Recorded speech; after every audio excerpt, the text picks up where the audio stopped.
anxietycentre.com. Hi, Jim. It's John Deal. Hello, John. Nice So for you to join. I'm sorry there was a bit of a hiccup trying to get you on the first month, but I'm glad you were able to join us. Oh, I'm sure it's something I did. I'm not a techie person, so I'm sure it was me. Well, it may not be the case. The Skype interface isn't that intuitive, I have to say. But anyways, I'm glad you were able to join in the call. Yeah, I just actually 2.5 years into my recovery now, and I just wanted to take the opportunity to get to talk to you personally and in this open forum and just say thank you. Thank you for your organization is top notch. It saved my life, and I hope I don't discourage anybody by saying this. I'm 2.5 years in, and I'm still working through it. I'm still in the healing path. I'm 95% the way there. I still have very, very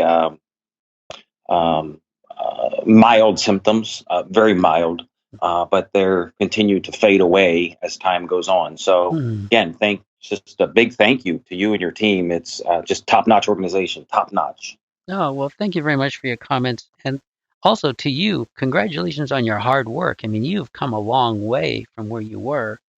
And of course, as you know, the years that you struggled, also builds up that negative memory stuff we have to work through. So you've done extremely well, and congratulations again. It's a real testament to your personality and how determined you are to succeed. So good for you.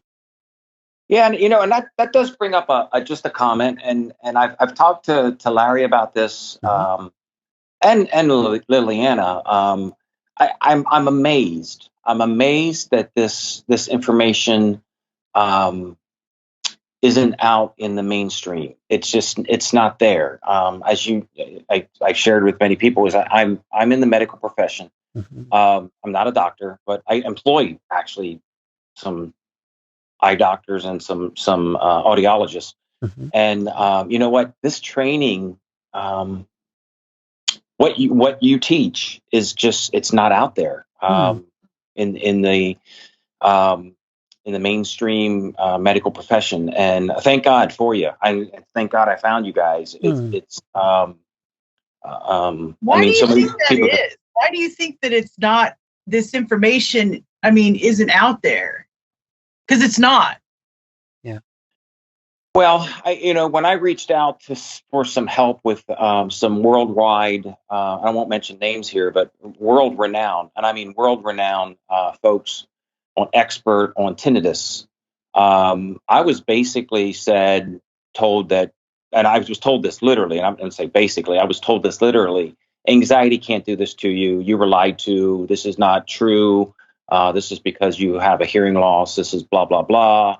And suck it up. You're never going to get better. Basically, that's what I was told by a world-renowned expert. And it left me devastated. It left me suicidal. It is what it left me. Yeah. And this is what's being told to exactly thousands of people. Sorry?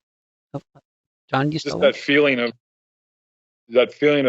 that suicidal feeling that he mentioned about when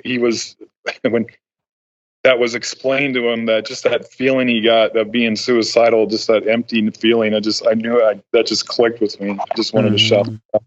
Yeah. Yeah. It's a lonely place, and it's a scary place. And unfortunately, I reached out to world-renowned experts. I traveled pretty far. I went and sat down with him. It cost me an enormous amount of money to get his take on my condition. And I left there far worse, far worse than I traveled there. And had it not been for Jim's team, who kept encouraging me and kept believing that I would get better and kept telling me that, you got to hang in there. You just got to follow what I'm saying. I wouldn't be here today. I mean, that's the bottom line. I don't believe I'd be here today because I could not take the symptoms anymore. That I had. It was beyond belief. And here it is it's right here in print on the internet. And How does that message get out there to the medical community? How does that message get out there that, you know what, that's not truth. What's being told through the community is not truth. Yeah. This is truth. You can get better and get your body calmed down, and get out of hyperstimulation. Guess what? These things go away. Yeah, it's amazing. Yeah, we a head of a major health organization in the U.S. was struggling with anxiety and came and worked with one of our therapists. And he was a hard worker. He had all these symptoms and a bunch of things going on. And as he worked with the therapist, he was astounded as why the medical people didn't know this. And he said, simply, we just aren't taught this information. So once he recovered, he sent a very nice testimony, and that was very nice. And he vowed that he was going to go back to his entire medical system, one that he managed, which was massive. And he was going to teach them all about what they don't know about anxiety, and that's how impressed he was.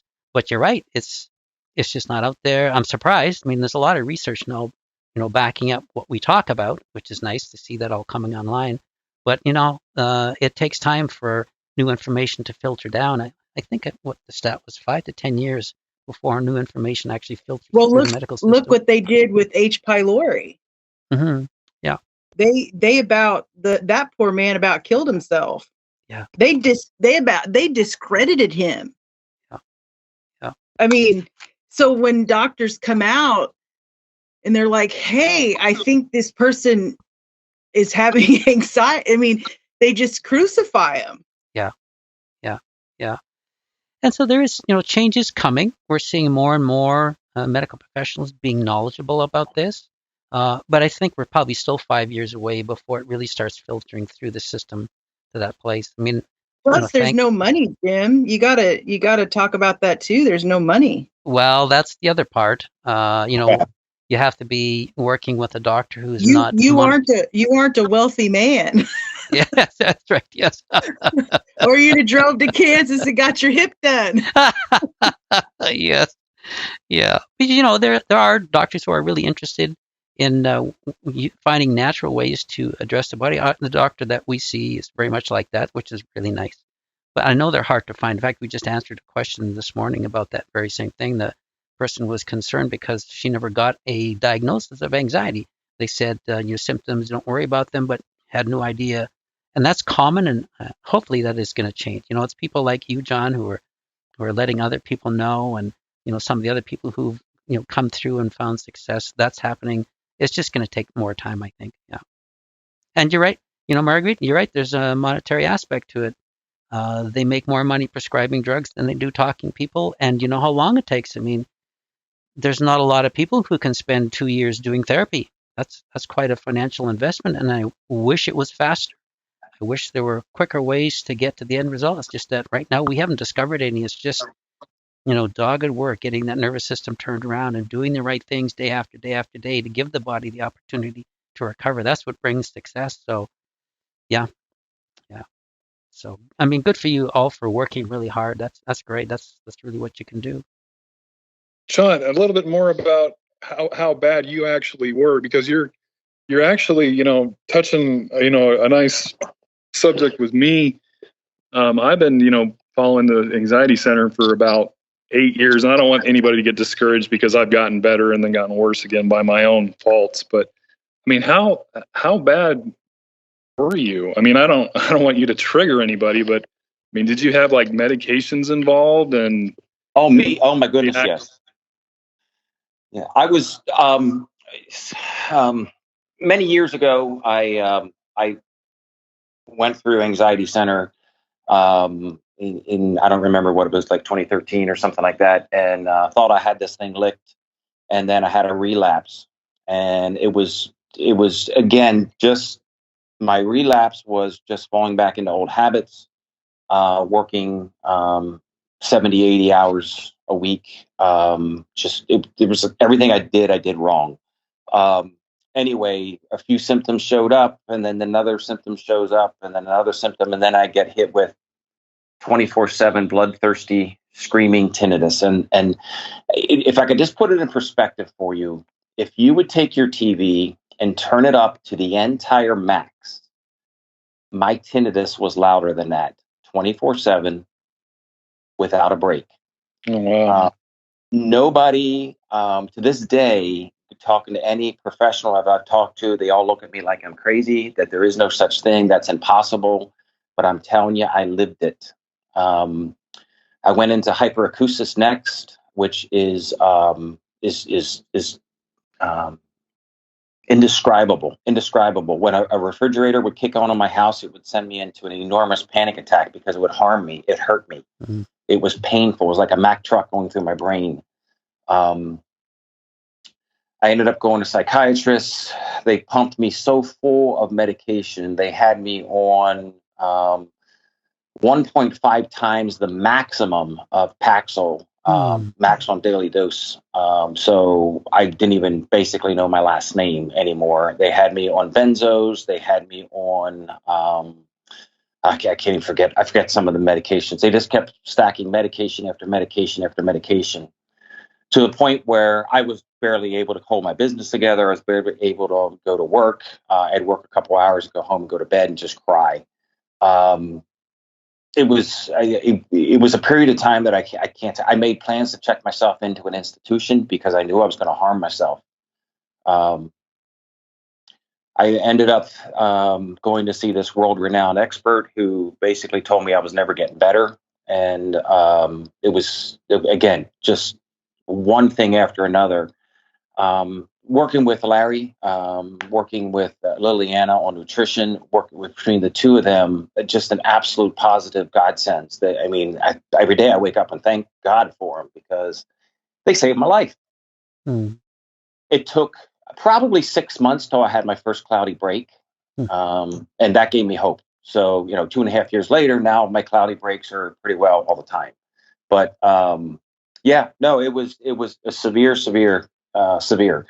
And again, coming out of the medical profession and having tons of training in tinnitus, having tons of training in hyperacusis. Well, I shouldn't say tons of training. Some training in hyperacusis. There's just no hope. There's no hope out there. There's no pill you take to make it go away. There's no procedure you do to make it go away. There's just nothing you do. Well, guess what the answer is? The answer is get your body out of hyperstimulation and it goes away. It's that sounds simple now because I'm through it. Yeah. But it's not simple. It's trying to think differently about those symptoms and trying to just accept them for the time being, knowing that they're going to go away. If you believe they're never going to go away, like the medical profession teaches, then of course you're not going to get better. That's going to be the rest of your life. Yeah. Oh yeah. How about your medications? Did you have to taper off those, or you taper down, or? Yeah, I tapered down off of. They had me on several different. Paxil was the one they had me on 1.5 maximum dose, but I tapered down on all the medications. The benzos were the worst, which Jim will attest to that. They should be illegal, but yeah. The benzos took me probably 9 months, 10 months to get off completely. And it was just, Liliana helped me taper off them because they're nasty. They're just nasty, getting off of those things. Yep. Look how far you've come, John. Wow. Yeah. No one. I love hearing his story because I have tinnitus, but not anywhere like he's talking about. But just that desperation, though, and basically the medical. I have friends that don't agree with what I'm doing. I've had doctors. One of the worst panic attacks I ever had, and I couldn't control my eyes, was after a doctor that I work with called me up and just basically was like, "Get on meds," Mm-hmm. Yeah. And so I thank God every day when I do my meditation about Anxiety Center. You guys have definitely saved my life. Mm-hmm. This is definitely, John's story, and even Jim, you mentioned when you're talking to Marguerite towards the last part of the conversation, when you mentioned that you had like a constant panic attack for months, and then hearing John's story, it's like, okay, maybe I'm not the worst person in the world. And And I followed Anxiety Center all the way. I mean, I remember Daryl, the star of Anxiety Center. Oh, yes. Calls, and Leslie, and I was back in those days, and I'm like John, I'd make progress, and then I'm getting a couple cloudy breaks, still feel it, but I'm better, and then just jump head first back into life, and it wasn't long before I was just right back into bed again. And the institution that John just talked about, I just left there.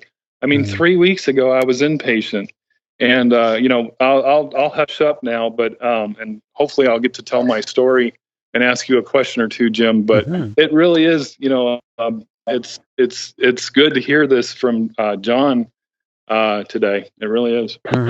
Yeah. One thing that we don't talk about, we talk about years of struggle, but no one really acknowledges it's the minute by minute struggle and every day that we have to maintain till we get to a better place. Look at all the symptoms firing and our fears about them and the body just being so wired and it feels like there's no control. That's moment by moment by moment for day after day, month after month, and years.